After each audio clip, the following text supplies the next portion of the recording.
later after the rerun of the elections and possibly when the results are announced. But what's the strategy for you now that you're heading back to have a rerun? Well, I'll say one thing. The rerun, as it stands right now, our position is that it shouldn't be. INEC, in defending the charade that happened in Ayedade local government, said they made an error.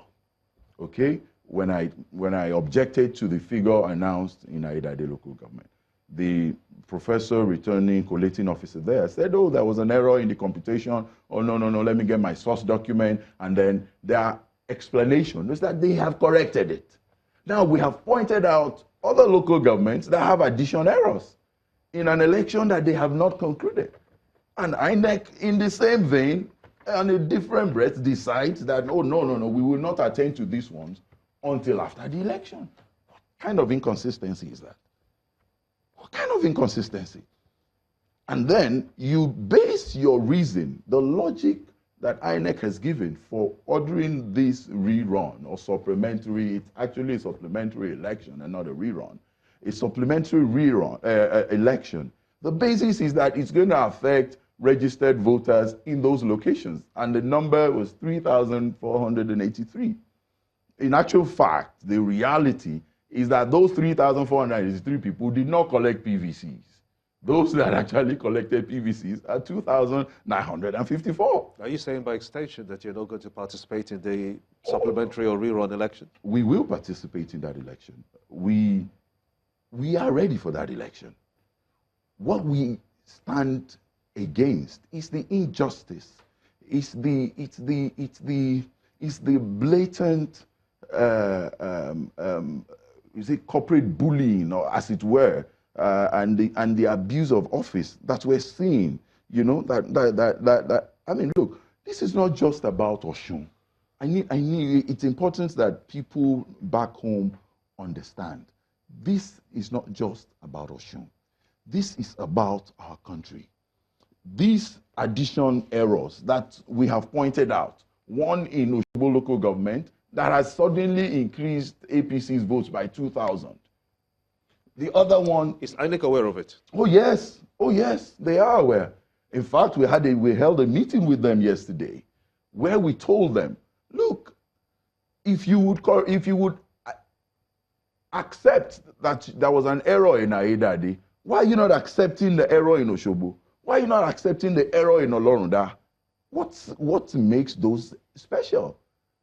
What makes them special is that those figures will immediately show that there is no basis for the rerun. And they are hell-bent on this rerun. Look, 2010 election, 10 local governments results were cancelled. Yet, Governor Rauf Aregbesola was declared governor. 10 local governments. In Osun today, we have 3,010 polling units. Add another 755 voting points. All of these elections took place. You are now telling us, sir, that 7 polling units, the results. But you know, guidelines are guidelines. And, yes, but the materiality also need to be applied. And they will. And the direct conflict. And they will, after the by-elections, after the supplementary polls come to respond to some of the allegations that you've put forward here. The question is, why wait till then? If they would attempt to address one that affects them, that was clear and obvious, why wait till then?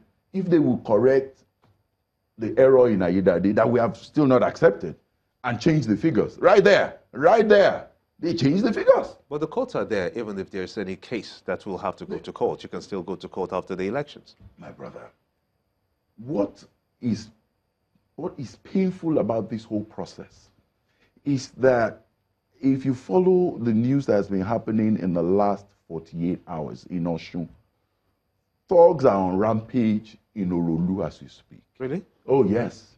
There is an APC leader called Benjamin, yes, who's been moving around town in Orolu harassing PDP leaders.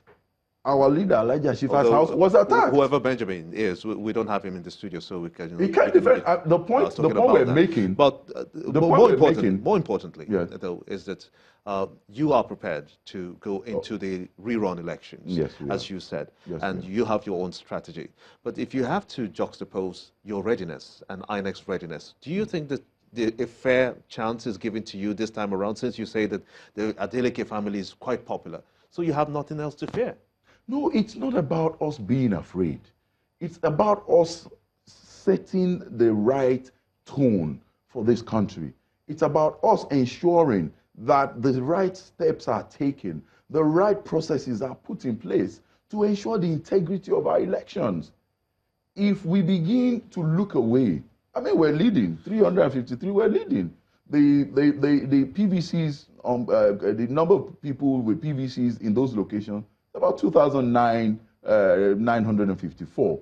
The turnout that we've witnessed in the election in the past on Saturday was about 51%. So the total people that we expect to vote will be around 1,500.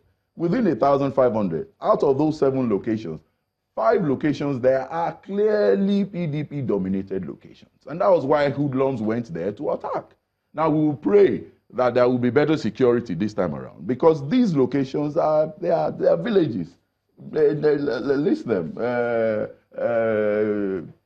Ajibola village, Idiya village, all these are places that are not motorable. So the police in patrolling do not get to those locations. You know, they depend on the local DPOs to patrol those locations for them. And those ones that are not as sophisticated are these hoodlums that go in there wielding AK-47s. So people will run away. Okay, let's go on a very quick break, and we'll be back, and then we'll continue in that light. Join us again.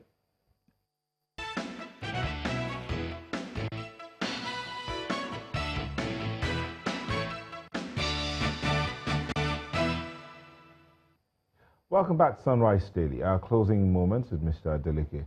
So, Mr. Adeleke, 2019 elections. Now, everyone has agreed that this elections in Osun are a template, a litmus test for the elections in 2019. So, what should INEC, areas of improvement now, what should INEC be doing and working on as we head towards 2019?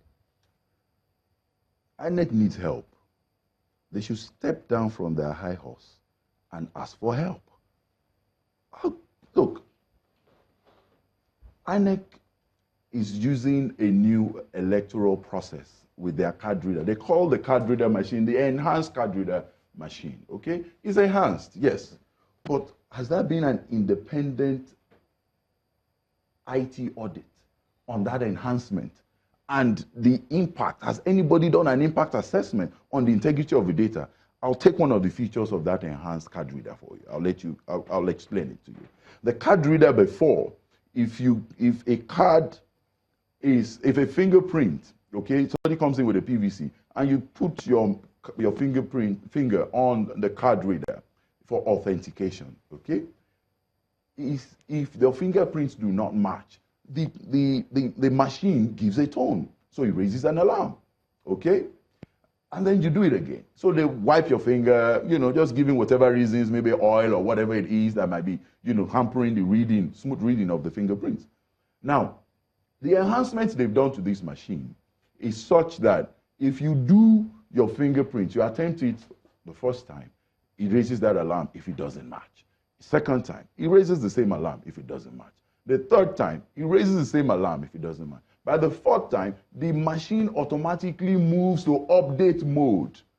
And you know what that update mode means? It means that the fingerprint of that person that had been flagged by the machine 4 times automatically now becomes recaptured. Yes, sir. Has INEC explained this to people? No. Has INEC showed the world how this recapturing, whether there is now a cross-referencing of the fingerprint in their database and that which is being recaptured to show that they do match on their database?